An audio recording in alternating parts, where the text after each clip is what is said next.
cooking spray explosions caught on tape. We don't really know why these cans are exploding.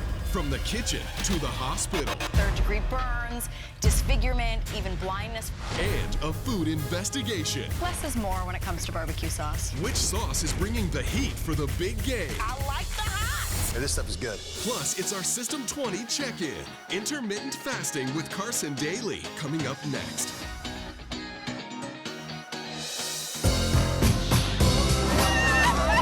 Are you ready for season 11?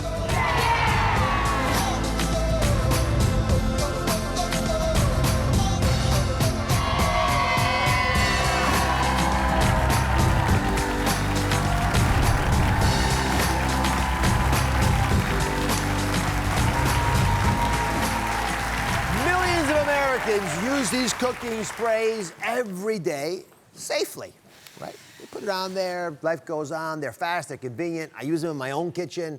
But are you making big mistakes when using them? These are third-degree burns from when a can of cooking spray exploded. Looks bad, doesn't it? Today, cooking spray explosions caught on tape. Take a look at the videos that sent shockwaves across this country.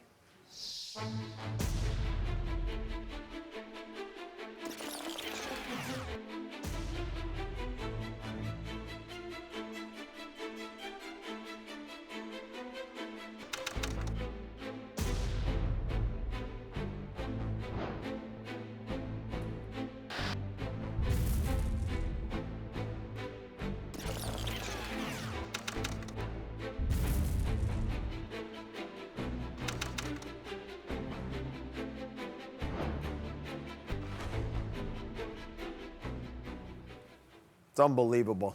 Chef Danny Boone and food journalist Ali Rosen are here to help investigate what you need to know about using cooking spray.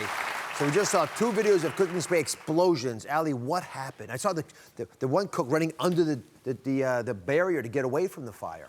Yeah, I mean, these videos that we're seeing happen in restaurant kitchens because they obviously have videos in those kitchens, but they've also happened in home kitchens. What they're alleging with the restaurant kitchens is that they use these large cans that had a venting system underneath that people believe might have leaked, and those particular cans have now been taken off the market. Not discontinued, but they're no longer making them. The problem is that we don't really know why these cans are exploding.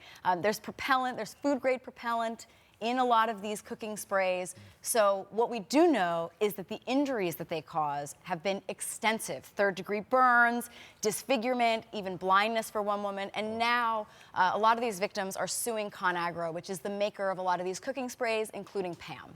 So, Chef, do you have these in your kitchen? I have them right next to my stove right now. I have to admit that. Go home quickly. Seriously, I'm gonna have to call my sous chef and say, hey, pull it. Because the crazy thing is, we use these every day. We're so comfortable with them. They're so easy to use. They're great for portion control. They spread the oil around nicely.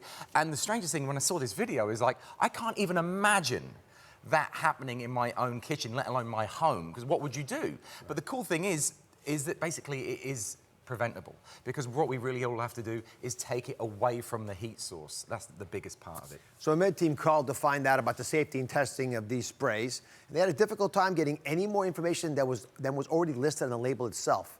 ConAgra, who makes the PAM cooking sprays, said in part in an article, when PAM is used correctly, as instructed, it is 100% safe and effective product. All PAM cooking sprays include large, clear instructions, warnings, and cautions on both the front and the back of the packaging. We looked at a variety of cooking sprays in the market, and you know what? They're right.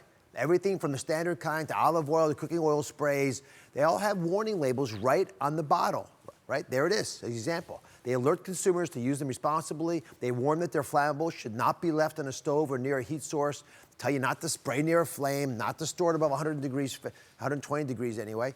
It clearly states that all on the contents, right? It says it's flammable. So, you know, this is not just about the oil, Chef. Explain to us how this even comes about. Because when I first heard it, I thought, well, yeah, you take olive oil and pour it on a fire, you know, maybe something bad will happen. Well, let's think about it. It's not rocket science. We're looking at a vessel here that has basically been compressed. And what we've got in here is very interesting. So first thing is we've got high temp oils. We've got olive oil. extra virgin olive oil, canola oil, palm oil, coconut oil, and then lecithin. So you wouldn't have them all, but you have 1 or 2 of these or mixes. 1 or 2 of those in the mixing. And then what you have is everything has to have a propellant because you've got to get the spray out, okay? So we have propane, butane, and isobutane. All of those basically food-safe chemicals or propellants will basically push the oil out onto the pan. Okay, so a combination of these things is in one of your cooking pans. Okay, Exactly. let's break down the biggest mistakes you could be making when using cooking spray. So first off, spraying near an open flame. How many of you right now, please put your hands up, right? Spray right into the hot pan as it's on the stove. Put your hands up. I'd say it's about a quarter of the audience. I thought it would be even more because I do that. Why would I bother, right? Yeah. So let's talk about the right way of using cooking sprays so they're not going to burn you. Chef, explain first of all where you should be spraying. Okay, so the first thing is we want to be aiming at the center of the pan, okay? That's where you want to be. But the most important thing is you're going to remove it away from the heat source, okay? We're going to do this cold, in a cold pan. We take it, we spray in the center, and then you place it onto the stove, and then you turn it on. Okay, that's the most simple way of doing it, and it's the safest way of doing it. Yeah, it's very conservative. I'll come back to that again, how much you sprayed there. Next mistake is storing the can too close to the heat source. We received several disturbing images. These are from a viewer who filed a lawsuit actually against Conagra after a can of cooking spray exploded in her kitchen. Take a look at these.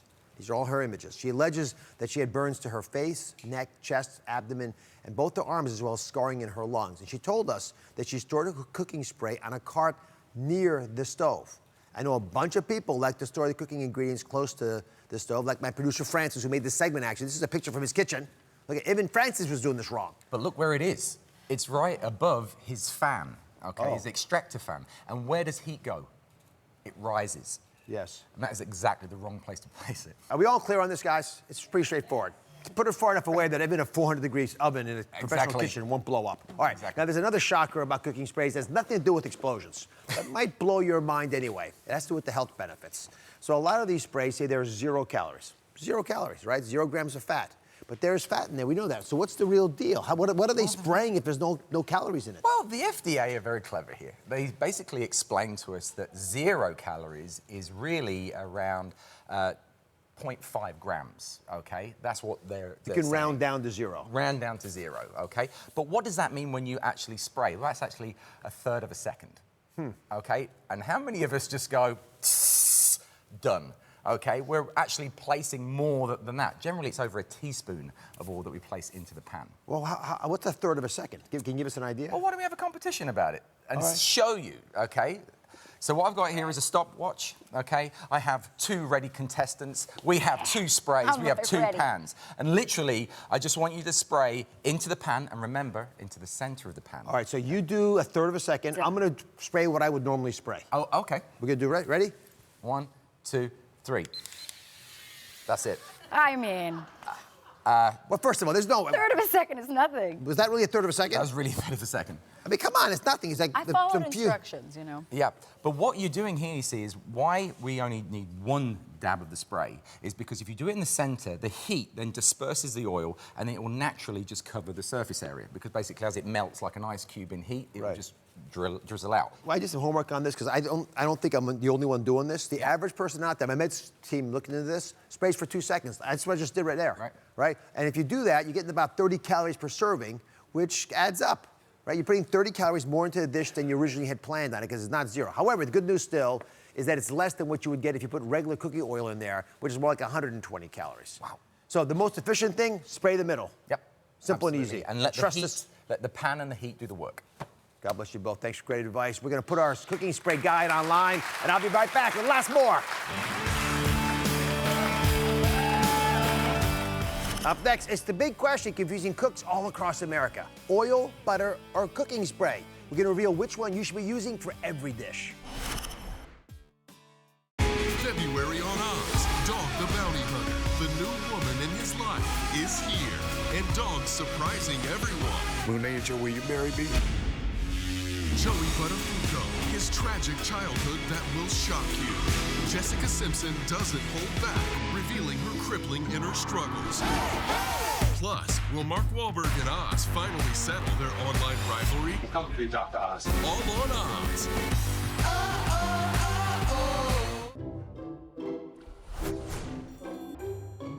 I tried cooking an egg with cooking spray, and this is what happened. I found the most amazing recipe for sauteed cauliflower in butter. The only issue is, see, it browns too soon. I mean, look at all of these dark spots. I thought it would be a great idea to use olive oil to coat my baking pan, my cake mold pan here. Great idea. I got it. Dr. Oz, I need your help. It's the kitchen confusion causing dish disasters all over America. Cooking sprays, butters, and oils. Which one should we be using for what?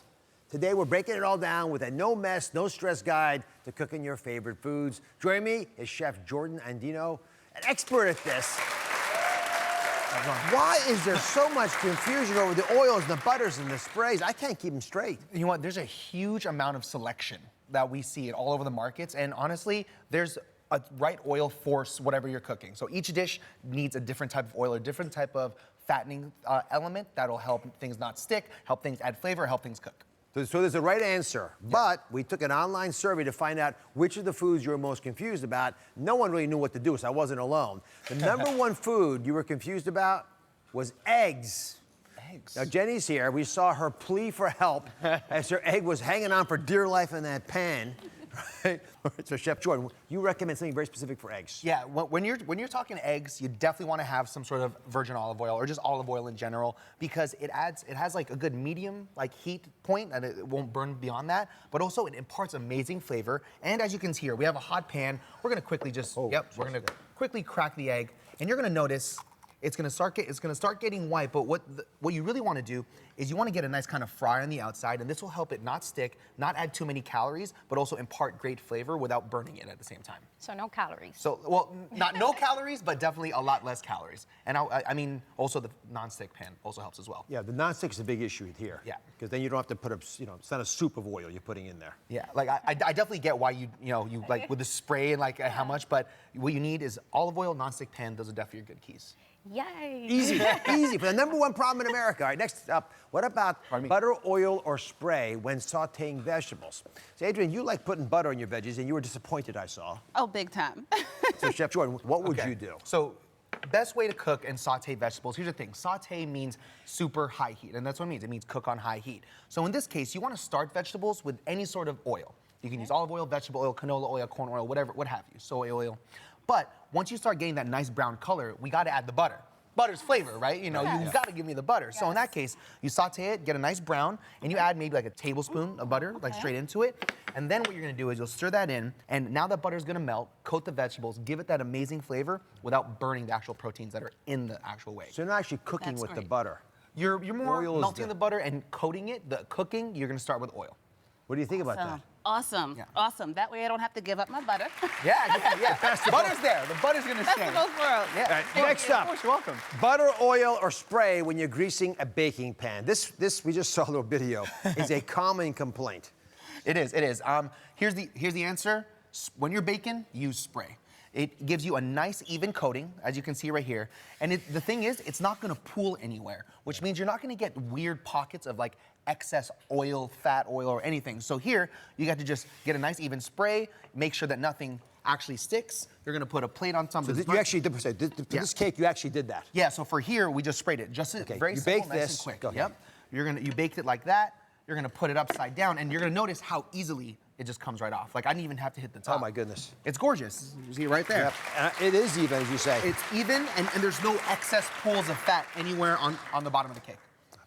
So when it comes to butter, oil, or spray, you just walk us through 3 examples. Yeah. There is a basic rule, a formula that can help us understand how to make the right decision. Break it down for America. Okay, pretty simple. All you have to think of is, if you're using butter, you want to go low and slow. If you're going to use any sort of oil, medium to high heat, that's when you use actual like liquid oil. And then if you're looking to bake, go with a spray. All right, Rick, we're going to put that formula, that guide for you online so you can check it out, share it with your friends. Chef Jordan, wonderful advice. Thank you very much. Thanks Made for it having easy. me. Be right back. You throw on the floor? Yeah, really hard. Did this daycare worker confess to a murder she couldn't have committed? This is medical evidence that you couldn't have been involved with this death. That's coming up tomorrow.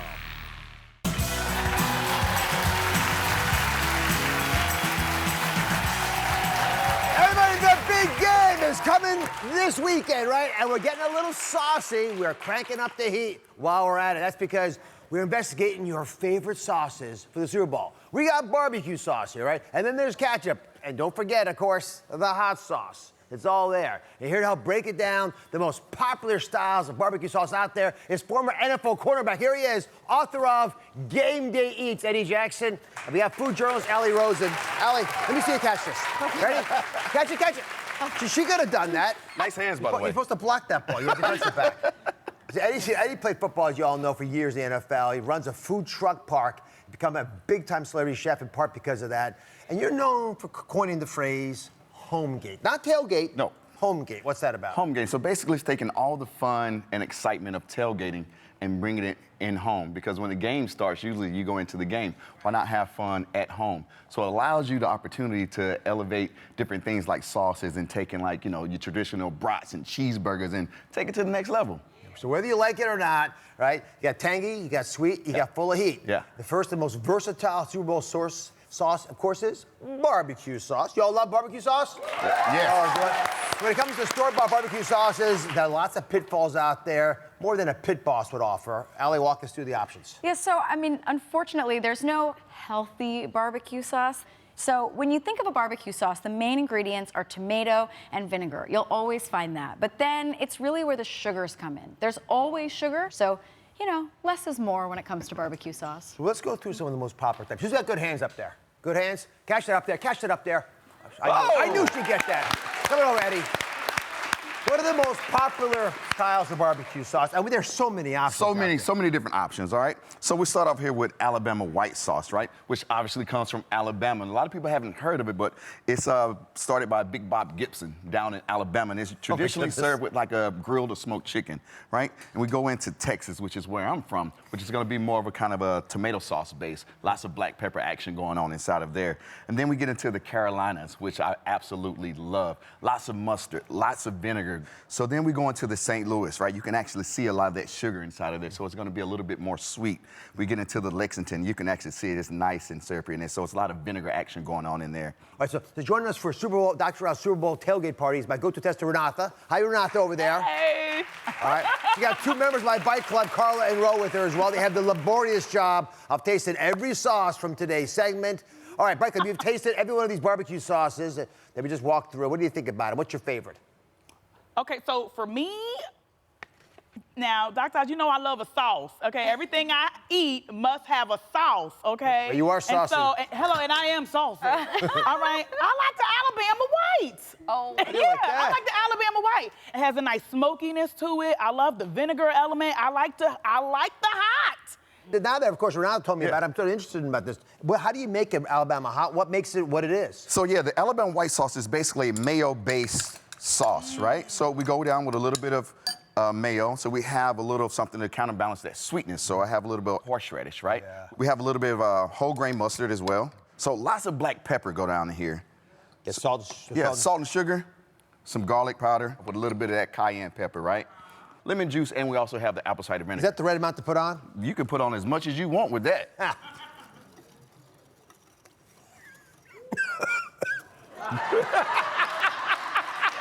I got a little extra horseradish in mine. You cannot put on as much as you want. Maybe not that much, doctor. You just put on the right amount. What are you doing to me? It took me as a technical foul on you. 15 yards for clipping. All right. Next, we're investigating ketchup. Have you ever wondered the scientific reason why we all love ketchup so much? Y'all thinking about that? Is there anybody who doesn't love ketchup, right? There's actually a medical reason for it. Take a look. Ketchup is more than a condiment. It's a love story.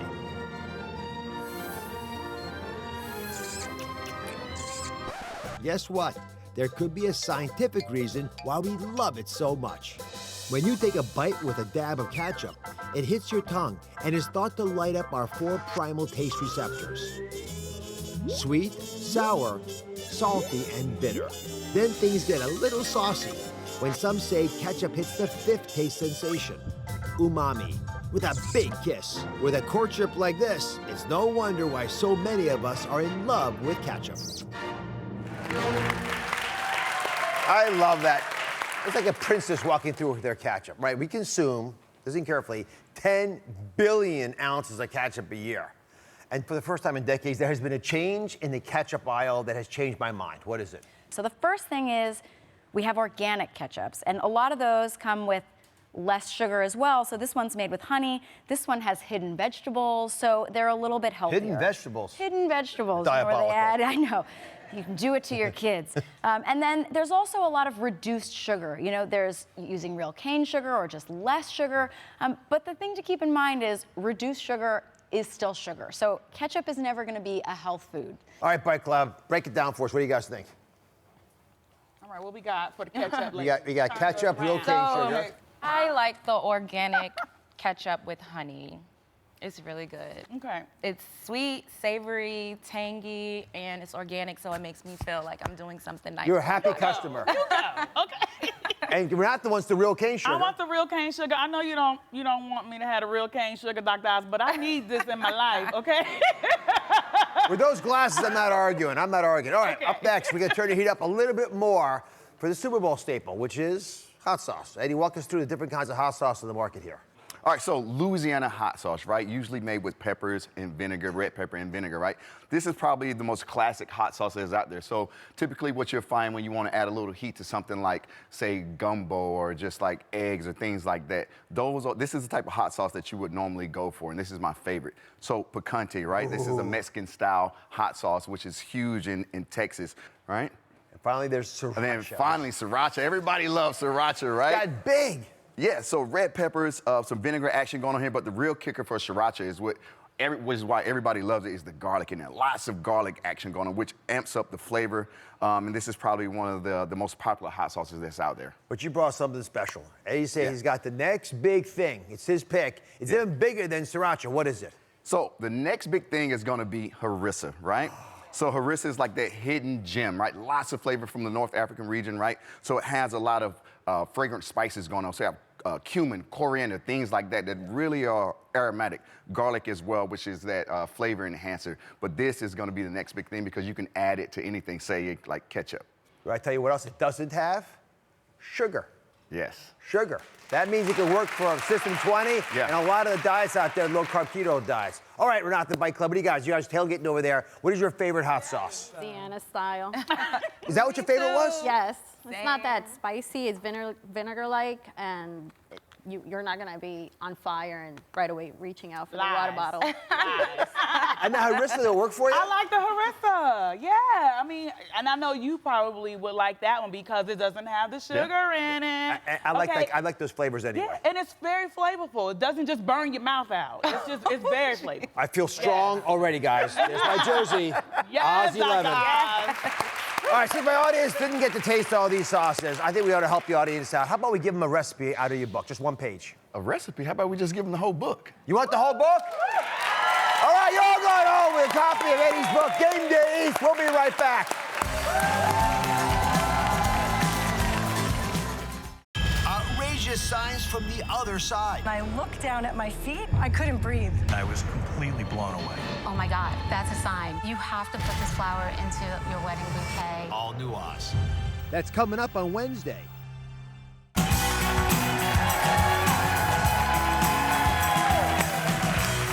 The #1 consumed dressing in America is none other than ranch dressing. You all knew that, didn't you?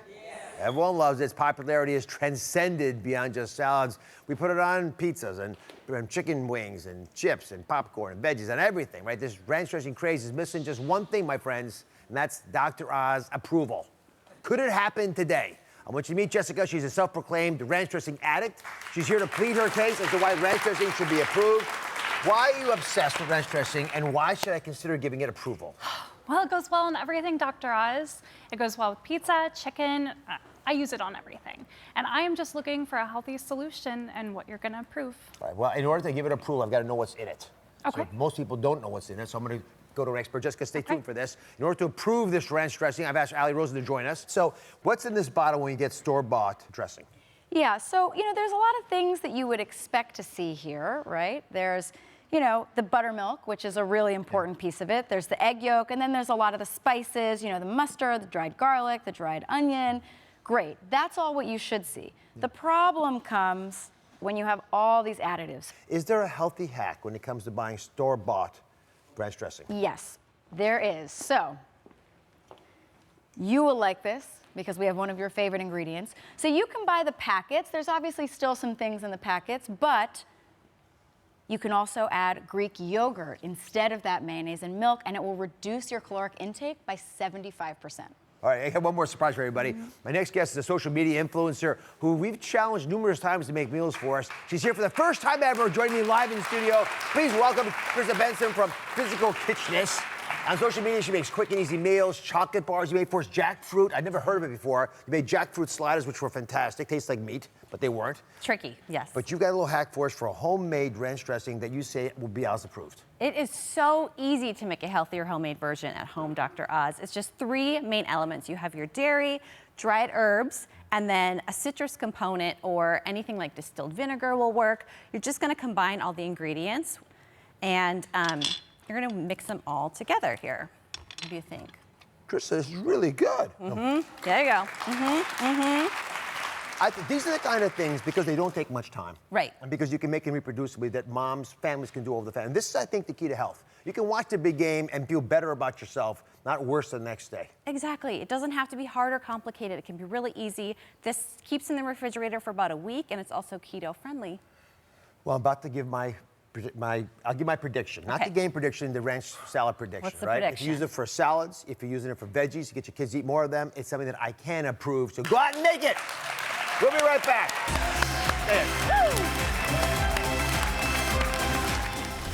Up next, my good friend, Today's Show co-host Carson Daly is here. He's opening up about something he's been struggling with behind the scenes, his mental health. Plus, if you're a coffee lover like Carson, well, I'm freaking out because I don't know how much coffee I can have before the Today Show. I get up very early. I'm paranoid about it. Can I have cream? Can I not? I need a lot of answers, Dr. Oz. And his intermittent faster. We did an experiment to answer his question and yours. You won't want to miss it.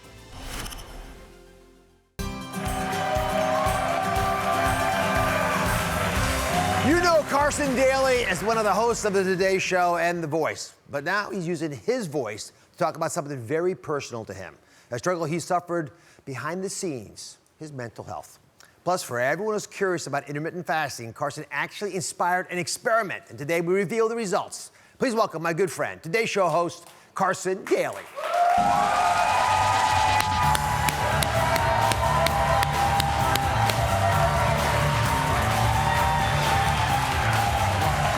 How are you? God, I love being Nice with to you. see you. That's it. Where do you want me? Take the hot seat. Right. Hey, everybody, what's happening? They are so excited to have you here. Very excited to be here. Thank you. I see Dr. Oz at the Today Show literally every day. And then you're here, you do this show every day. I do. There's no way you're a real doctor. You are as much of a doctor as Dr. Dre is a doctor. Dr. Dre. He's actually very good with a scalpel. I'm sure he is. Thank you for having me. I'm so honored you're here. First, that's good news. 4th baby, little girl. Oh, congratulations. Thank you. My wife is expecting. Thank you. Baby number 4. Oh, there's Siri. There she is. Yeah, we have 3 other children, all under the age of 10. So, what has surprised you the most positively about being a father? All of it. It's the greatest thing I do all day, every day, is think about how I can be a better dad. And our business, all the lights and all the TV is just a big backseat to the experiences I have with my kids. It's the best. It's the best job in the world. Well, let's dive into how you do that, because one of the biggest challenges I think of parenting is taking your life experience and translating it so your kids don't make the same mistakes you made, Sure. or at least they learn from your mistakes too. You describe yourself as a worried wart kid. Yeah. What was your life back then? What made you worried? I don't know. I have general anxiety disorder, which I know now because I've done a lot of research on it. I've gone to therapy myself. It's something that I manage, and it's something I'm very vocal about, and proudly so, because there's another side of anxiety with the stigma on it that I consider it to be a superpower in a lot of ways. I'm very, when I eat good food, when I hear great music, when I see a vibrant sunset, I'm hardwired a certain way. It's nervous on one side and can be uncomfortable at times, but on the other spectrum of it, it elicits an incredible inner beauty, and I feel intensely. And so I wouldn't trade it for the world. So you recently tweeted this, fun fact, I assumed recent weight gain was a side effect from an anti-anxiety drug I started. Turns out it's just working.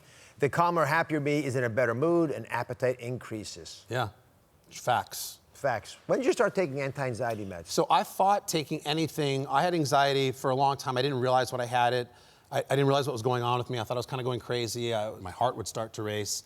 And what I struggle with, I was inspired by Kevin Love, the basketball player. Yes. DeMar DeRozan, who's another basketball player. Two guys that I idolize, were very candid about their mental health. I went on the Today Show and did a whole piece on, kind of what my experience has been. Important piece, iconic. And it's like when I walk down the street, as soon as that piece is over, people are like, oh my God, like it was like Fight Club. It's like, me too, I have this thing and I don't know what it is, and thank you for talking about it. And I didn't realize that no one talks anymore about these things, and so I have no problem talking about it. Would you be Carson Daly if you did not have generalized anxiety disorder? No, but back to the meds for a second. I went to cognitive behavioral therapy, which I loved. It taught me the model of anxiety. I understand it now. When I feel like if I was having a mild panic attack now, and this has happened on talk shows, it's happened to me on The Voice. If you've ever seen me do The Voice, I do it live every Monday and Tuesday night when we're live. And there's been moments I always watch you doing The Voice. Thank God. The kids have it on, even if I don't want to. There's times when you see me and it's like, oh, look at this guy on TV. He's hosting this big show where my hands are in my suit pockets and I'm clutching onto my skin. I'm in gripping, like anxiety or panic. I'm like literally holding on for dear life. I had no idea. Waiting for just a moment to kind of pass, and then I'm fine. And so once you kind of understand what's happening with yourself, it becomes something that's highly manageable and it's not a problem. And I ended up finding a drug that after years and years and years of thinking, well, if you take a drug, you're crazy, right? I mean, my own health practitioner said to me, she shut the door and was like, I wouldn't tell anybody around this, they're gonna think you're crazy. And I thought that's really where the stigma is starting. It's starting in closed doors within the medical community. I have no problem that I have to wake up and take a Lexapro and I go about my day. It's what I need to do to be a better, father, husband, a better person for myself, better citizen of the world. I feel great. Good for me. Exactly, good for you. Now you know why I love the man. Right. My neighbor might have another issue. And a lot of people are masking, they're hiding. There's a lot of... Your neighbor does have another issue. It's different from yours. Right, and God bless him. And God bless him. Yeah. So going back to your original MTV days, we played a little game called Rock or Roll. Oh, it's so original. So original. So unheard of. Let's do it. All right, but it's a little different. We're going to use this to apply the filter rock and roll to the stresses you feel in your life. Which one's the ones that really rock your world, and which ones are the ones that you can roll with pretty easily? Okay. Fair enough? And they can go into detail if you want. You don't have to. All right, sitting in bumper-to-bumper traffic. Or for you, probably walking through Times Square. I'm in LA half the year, in New York half the year. I roll with traffic because it's inevitable in my life. I'm in traffic every day, so I roll with traffic. That's a rocker for me. Thank you. Well, thank you. How about calling customer service and being put on hold? Oh, that rocks my world. I've turned into my father. I'm like, can't I just get a human? It drives me crazy.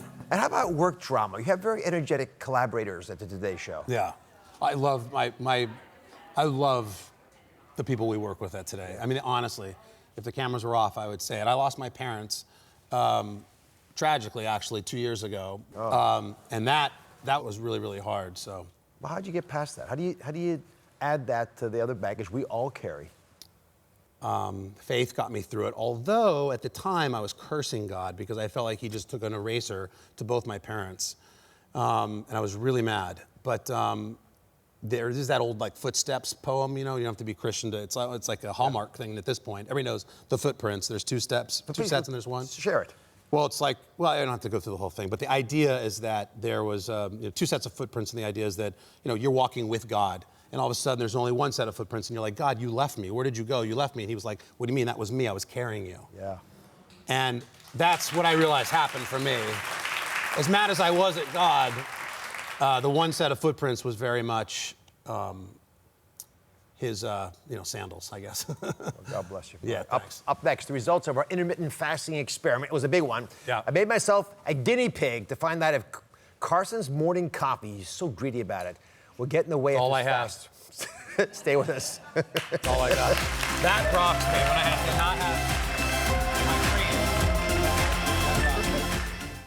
February on Oz, Dog the Bounty Hunter, the new woman in his life, is here. Plus, will Mark Wahlberg and Oz finally settle their online rivalry? All on Oz.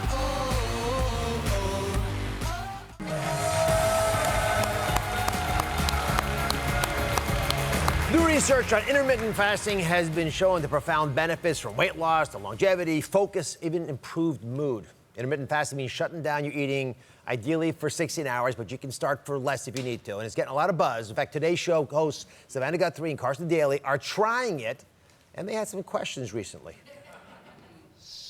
A closer look at the latest diet craze to sweep the nation called intermittent fasting. And I'm on a 16-hour fast in an 8-hour window of eating. So I eat from noon until 8. That's my window. You asked me a very important question, and which I think we'll get to with Hoda, which is about whether you can cheat in the time you're supposed to be fasting. Oh, yeah. Well, can you? I mean, like, could I have? I like to put half and half in my coffee. Does that break the fast? So I decided to do an experiment with my med students to see if adding cream to coffee breaks your fast. Last time I ate was about 8:30, so like 11 and a half hours. 81. What's the time you ate? Probably around 8 last night. We'll give you those results today. We are learning. It's amazing. Actual data here. So after the show, the Today Show, I got some texts from Carson and Savannah. They're never satisfied. Would you be willing to do a dramatic read for me? Sure, it's true. I mean, the coffee in the morning for both Savannah is a huge part. We both get up at the crack of dawn. It's the one thing we really need in our life, and now you're telling us we have to cut it out and just drink black coffee. But so we did write you. I actually texted you. I wrote, 1 tablespoon of cream doesn't cut it. My Starbucks is still black, FYI, meaning the cream did nothing. It didn't dissolve. It offered me nothing. Savannah then texted, I think I was sitting next to her, I'm not going to do it, I can't. Sorry, Doc, I need my crema. And then I wrote, I won't consume a thing until noon today. If a little bit of cream derails this, then this is stupid. Sorry, Doc, it's happening now. And that's what happens in the morning. I mean, this whole intermittent fasting is, thank you. Well done. Thank you. Thank you very much. Thank you. Dramatic reads in my future. So what is the deal? Let me just tell you where I'm at now. Okay. Now when I go to Starbucks, I get just a very small amount of coffee, and I fill a tablespoon of half and half is under 20 calories. And so I've been under the idea that under 20, 30 calories doesn't stop that ketosis process or that fast. So there's some things you can know in life, and there's some things you'll never know. This is something you can know. We did a little experiment. Come on up here. Dying to know the results of So since both you and Savannah are wanting to know this, we actually figured out a way of exploring whether a splash of cream, not this whole jug here, but a little splash of cream in your coffee would actually work. Would it ruin your fast, or does it act as a crutch to get you there? That was the thought. So we had our medical unit fast for 16 hours. We put 2 tablespoons of cream in there because we wanted to explore whether what the average person does works. What you're doing is even smarter. But let's just say you took the 2 tablespoons and put it in your coffee. I will tomorrow, okay. Okay. Then we tested the blood sugar 30 minutes and an hour after we consumed the coffee. Okay. So that's probably what's happening to you. And here we are, right? Initially, we had a blood sugar that was relatively low. We spiked up a little bit, but 30 minutes out. But look what happens an hour later. It starts to dissipate. Gone. So by the time you're done after an hour, there's no problem anymore. So I actually think if you do this little hack of yours, you can go a couple more hours of intermittent fasting, and it works. It'll go down. It'll go back down again. It does go back down. So I think coffee plus 2 tablespoons or less of cream in the morning, it'll take you there. I love boom, it. That's boom, huge. boom. Thank you. That's big. Stay happy. That's great. Thank you, Dr. Oz. Before I toast you away, I need your advice. Tell Savannah. We got to text Savannah. We'll text right now. I'll text Savannah. She'll be thrilled. We can do a dramatic read of your text to Savannah. I will. So I'm having this conflict with Mark Wahlberg. Yeah. And he's mad because I'm talking about skipping breakfast, and he clapped back saying that I'm wrong. Yeah. So this is haunting me. Yeah. It's coming at me like a tsunami. What should I do? You should run for your life. Run. My goodness. Have you seen Mark Wahlberg? Yeah. He wakes up at 2 a.m. and works out for 6 straight hours with like strangers off the street who just find his gym because they're so motivated by his Instagram videos. You're a fool. Pick another person to have a beef with. He's going to crush you.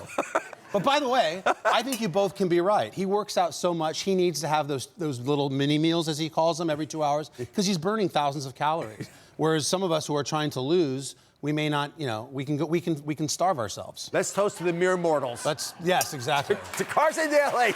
If you want more specifics on how to intermittent fast, go to DrOz.com/System20. We'll be right back. I love you. Thank you, brother. Thanks for having me. I love you.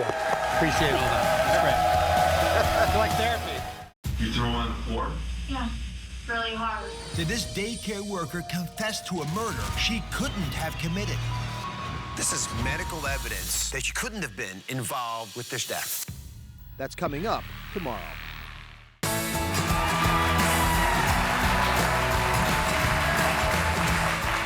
Breaking news on the war against online ads scamming you out of your hard-earned money and possibly putting your health at risk. They have used Ellen's image and Sandra Bullock's image and my image and countless others. And now they're messing with Mr. Nice Guy.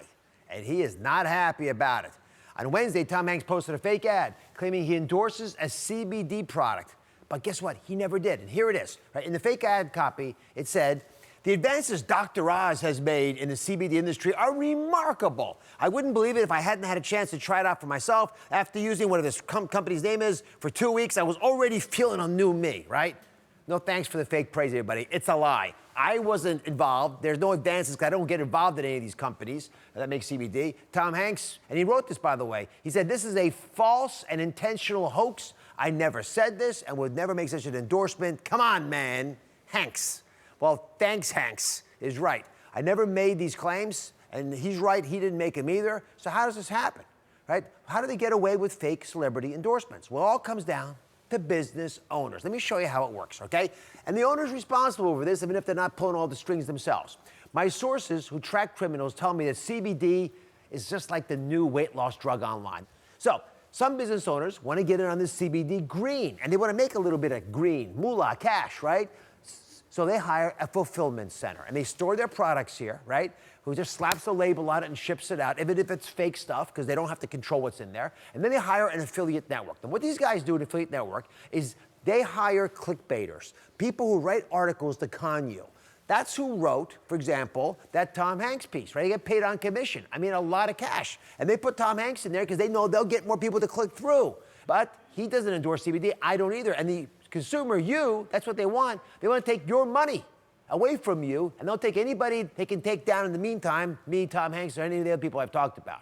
So CBD products are especially worrisome because what you can't know is what's in these unregulated products, because it's peddled by scammers. There's no way you can figure it out. If they lie about Tom Hanks being involved, what else are they going to lie about? In fact, in 2019, we teamed up with Fox 11 Los Angeles to test more than a dozen CBD products. And our investigation found some of the products were contaminated with deadly strains of E. coli bacteria. There were dangerous levels of ethanol in there. And some didn't even contain CBD, which is what you were paying for. So be wary and spread the news. I have never endorsed a CBD company. I've talked to Tom Hanks' group. They haven't either. And has strongly stated that this is a hoax, and he's right. So he could have protected his nice guy image by not getting involved in this, but he embraced the power of one by speaking up, which is really the nice thing to do. So thanks to Hanks for that. Remember, power to change lies in the power of you. One person with one voice speaking the truth. Goodbye, everybody.